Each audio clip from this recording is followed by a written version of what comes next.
ఈరోజు వాక్య ధ్యానాంశం దేవుని మీద ఆధారపడితే. ఆ ఇంటి యజమాని మరణించిన తర్వాత ఆ తల్లి కూతురు జీవనం కొనసాగించటం బహు కష్టంగా మారింది. డబ్బులు లేక చేతులు ఖాళీ, వంటగదిలో గిన్నెలన్నీ ఖాళీ. కానీ గుండె నిండా విశ్వాసం మాత్రం ఉంది. ప్రతిదినము దేవుడు మా భారమును మోస్తున్నానన్నాడు ఖచ్చితముగా. ఈ దినము కూడా దేవుడు మా భారం మోస్తాడు, మాకు మార్గం తెరిచి మాకు కావలసిన ఆహారం ఇస్తాడు అని విశ్వసించి ప్రార్థించింది.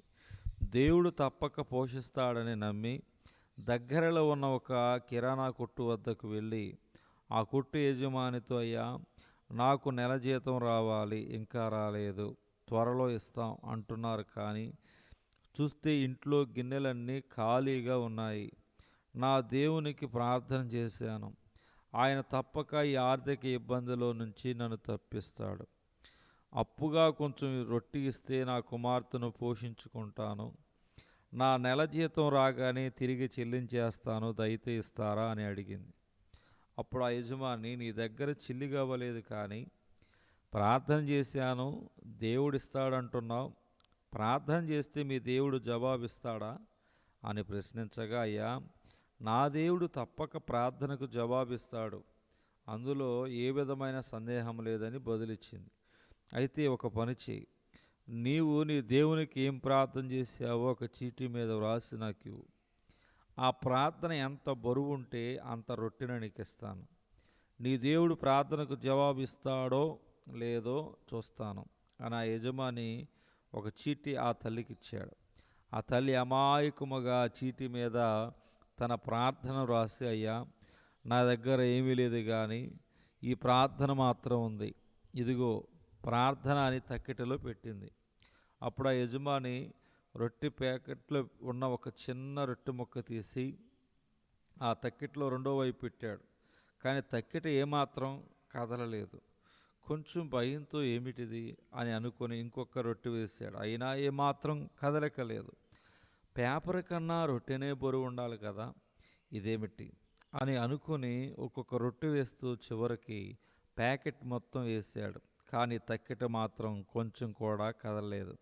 అప్పటికే ఆ షాప్ దగ్గర కొనడానికి వచ్చిన వారందరూ ఇదంతా విచిత్రంగా చూస్తున్నారు. తక్కెటలో ఎన్ని రొట్టెలు వేసినప్పటికీ కొంచెం కూడా కదలలేదు. అందరి ముందు పరుగు పోతుందని త్రాసులో ఉన్న రొట్టెలన్నీ ఒక సంచులు వేసి, అమ్మా, ఇవిగో నీ రొట్టెలు తీసుకుని వెళ్ళు, నీతో రేపు మాట్లాడుతానులే అని చెప్పి పంపించాడు.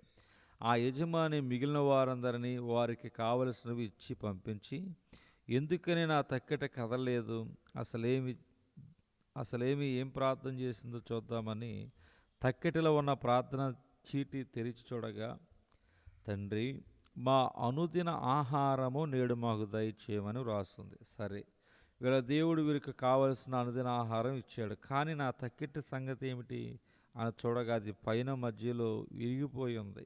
గమనించండి, యేసుక్రీస్తు మీద ఆధారపడిన వారిని ఆయన ఎన్నడూ సిగ్గుపడనీయడు. దేవుడు అబద్ధమాటకు ఆయన మానవుడు కాదు. ఆయన చెప్పివేయకుండానా, చెప్పి చేయకుండానా, ఆయన మాట ఇచ్చి స్థాపింపకుండానా, సింహము పిల్లలు లేమిగలవై ఆకలిగును యెహోవాను ఆశ్రయించు వారికి ఏ మేలు కొదువై ఉండదు. మనము సింహ పిల్లల కంటే శ్రేష్ఠులము కామా? కనుక ఏమి తిందమో, ఏమి త్రాగదమో, ఏమి ధరించుకుందామో అని చింతించక, మన కొరకు, మన భవిష్యత్తు కొరకు చింతించు దేవుడు ఉన్నాడని విశ్వసించి ప్రశాంతముగా జీవిద్దాం. ఆయన మిమ్మల్ని గూర్చి చింతించుచున్నాడు. 1 పేతురు 5:7 చూడగలుగుతున్నాం. దేవుడి తన వాక్య ధ్యానం దేవుడు దీవించునుగాక. ఆమేన్.